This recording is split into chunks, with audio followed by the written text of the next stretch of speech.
Stop stop. ఏయ్ గుర్తుందా లేదా? నిన్నేరా? ఏంటి అలా చూస్తున్నావు?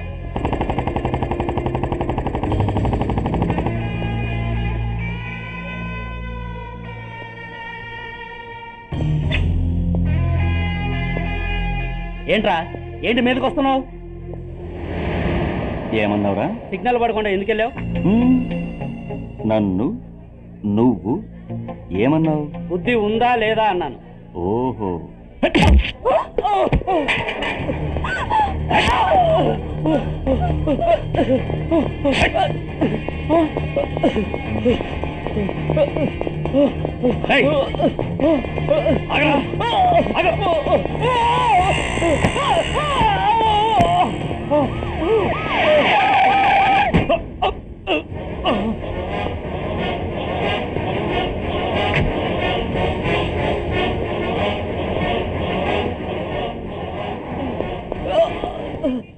అతని హాస్పిటల్కి తీసుకెళ్ళండి.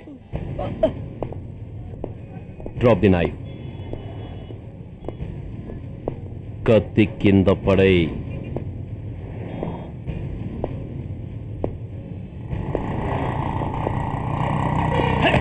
ఆగో, ముందుకొస్తే దీన్ని చంపేస్తా. చంపే. చంపితే ఏమవుతుంది?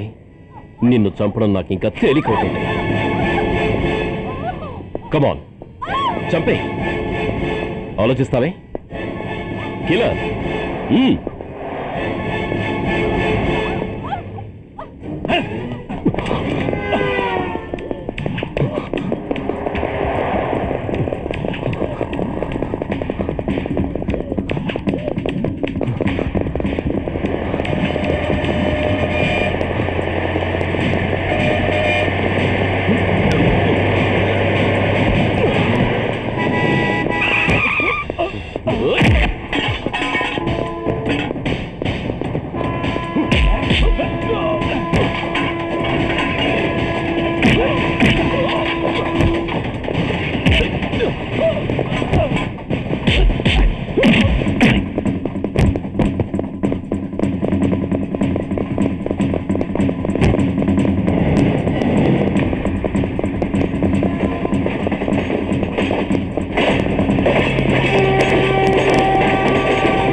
నమస్తే సార్.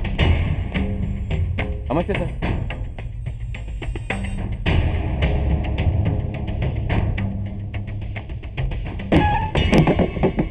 నేనెవరిని? మీరు అదే నేనెవరిని? మినిస్టర్ అప్పలనాయుడు గారు సార్. మరి వాడేవాడు? మీ అబ్బాయి గారు సార్.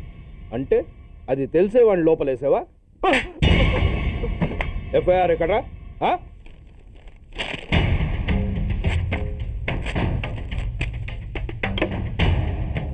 నువ్వే నా రైటర్వి? అవును సార్. నీకెన్ని గుండెలుంటే మా వాడి మీద ఎఫ్ఐఆర్ రాస్తారా? రే సెల్ తాళాలు ఎక్కడ్రా? ఇదిగోండి సార్. నీ అబ్బా నాకిస్తారా? ఇల్లు తెరువు. అసలు ఎవడ్రా నా కొడుకుని అరెస్ట్ చేసింది? ఏసీపీ సూర్య గారు అంటున్నానా? తూ నీ అబ్బా సిగ్గు లేదురా? ఆడంగి నాయల్లా తన్నులు తినొస్తారా? నా కడుపున చెడబుట్టావు కదరా. వెళ్ళు కాళ్ళు కూర్చో. రేయ్ అసలే అడ్డదారులు అసెంబ్లీకి వెళ్ళినోడిని. నాకు సంబంధించిన విషయంలో ఎవడన్నా అడ్డొచ్చాడో అడ్డంగా నరికేస్తా. ఆ విషయం మీ ఏసీపీ గడికి చెప్పు.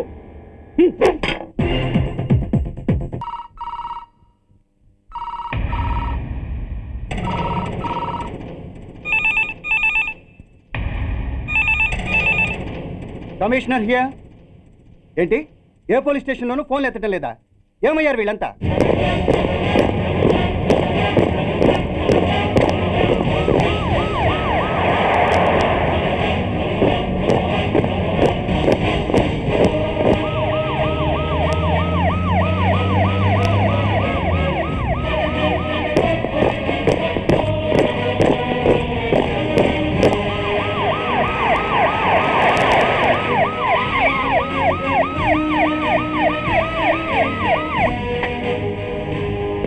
ఏంటయ్యా ఇది? What is this non sense?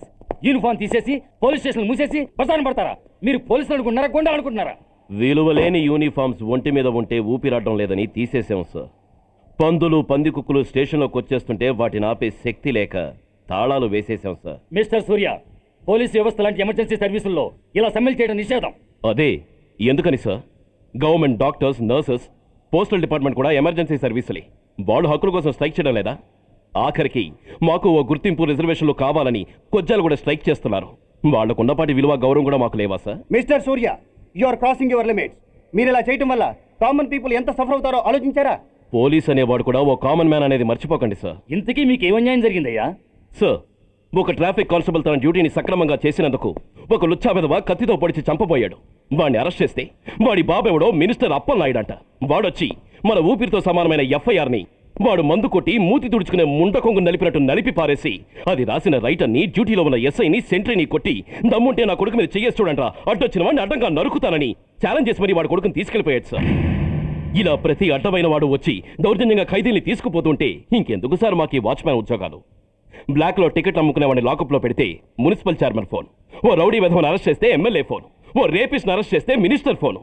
అందరికీ రూల్స్ అండ్ రెగ్యులేషన్స్ ఉంటాయి, కానీ మా పోలీస్ వాళ్ళకి మాత్రం రూలింగ్లో ఉన్నవాడి మాట వినడం ఒక్కటే రూలు. కాదని ఎదురు తిరిగితే సస్పెన్షన్లు లేదా ట్రాన్స్ఫర్లు. కాకి బట్టలు వాళ్ళ ఇంటి కర్టెన్స్ అనుకునే ఇలాంటి మినిస్టర్స్ని గుడ్డలోడు తీసి నడి రోడ్డు మీద నడిపించాలి sir. Control your self mister Surya. Control చేసుకోవడానికి ఇది ఆవేశం కాదు సార్, ఆవేదన. ఒక పొలిటీషియన్ కారిడోర్ తీయడానికి పోలీస్ కావాలి. వాడు చేసిన తప్పుడు పని వల్ల కడుపు మండిన అన్నల బుల్లెట్ల గడ్డుగా పోలీస్ కావాలి. ఆఖరికి వాళ్ళ పెళ్లాల బ్యూటీ పార్లర్కి వెళుతుంటే తోడుగా పోలీస్ కావాలి. ఇలాగే కంటిన్యూ అయితే పోలీస్ అనేవాడు పొలిటీషియన్స్ పెంచుకునే వింత జంతువు అనుకుంటారు సార్ ప్రజలు. సార్, ఈ దేశంలో హిందువులకో న్యాయం, ముస్లింలకో న్యాయం, సిక్కులకో న్యాయం ఉన్నట్టే పొలిటీషియన్స్కో న్యాయం, రౌడీలకో న్యాయం, పబ్లిక్కో న్యాయం ఉండేలా రూల్ ఒకటి తీసుకురండి సార్. లేకపోతే మా డ్యూటీ ఏంటో మేమేం చేయాలో మాకే అర్థం కావడం లేదు. రాజకీయం, రౌడీజం షేకెన్స్ ఇచ్చుకుని మమ్మల్ని దద్దమలు చేస్తున్నాయి. మీరేమో రూల్స్ రెగ్యులేషన్స్ అంటూ మా నోళ్లు చేతులు కట్టేస్తున్నారు. అందుకే ఏ రాజకీయ నాయకుడు లా అండ్ ఆర్డర్లో జోక్యం చేసుకోకూడదని ఈ నిరసన. అంతేకాదు, చట్టాన్ని అవమానించి పోలీసుల్ని కొట్టివెళ్లిన మినిస్టర్ తన కొడుకుని తనే స్వయంగా తీసుకొచ్చి మాకు అప్పగించాలి. మా వాళ్ళని కొట్టినందుకు అతను మా అందరికీ క్షమాపణ చెప్పాలి. అతను మంత్రి అయ్యా. తప్పు చేసింది మంత్రైనా మంత్రసానైనా ఒక్కటే సార్. అయితే మీ నిర్ణయంలో మార్పు లేదా? Sorry sir. సారీయా? నేనెందుకు చెప్పాలి సారీ? అయినా అంత టెన్షన్ పడతారు ఎందుకు? 2 రోజులు కడుపులు మారితే వాళ్ళే దిగొస్తారు. వాళ్ళ పరిస్థితి చూస్తే అలా లేదండి, చాలా పట్టుదలగా ఉన్నారు. మరీ అంత నెత్తికెక్కితే వాళ్ళని పీకి పారేసి కాస్త ఒడ్డు పొడుగున్న వాళ్ళని వేసుకుంటాం, అంతేగా? ఏంటయ్య అప్పలనాయుడు, పోలీసులు అంటే పొలాల్లో పనిచేసే కూలీలు అనుకుంటున్నావా? ఈ ఊరోడు పనిలోకి రాకపోతే పొరుగురు నుంచి లారీలో తెచ్చుకోవడానికి వాళ్ళకి వీళ్ళకి పెద్ద తేడా ఉందండి. ఆపోయా, మినిస్టర్ తర్వాత కాస్త డిగ్నిటీ మెయింటైన్ చేయొద్దు. పోలీస్ స్టేషన్కి వెళ్ళి పోలీసుల మీద గుండెలా దౌర్జన్యం చేస్తావా? ఏంటండి పోలీసులను ఎప్పుడు ఎవడు తిట్టలేదా కొట్టలేదా? అదేదో పెద్ద పాపమైనట్టు అది నేను మాత్రమే చేసినట్టు మాట్లాడతారేంటి? ఇదిగో ఊరికే నోరు పారేసుకోకుండా నేను చెప్పేది విను.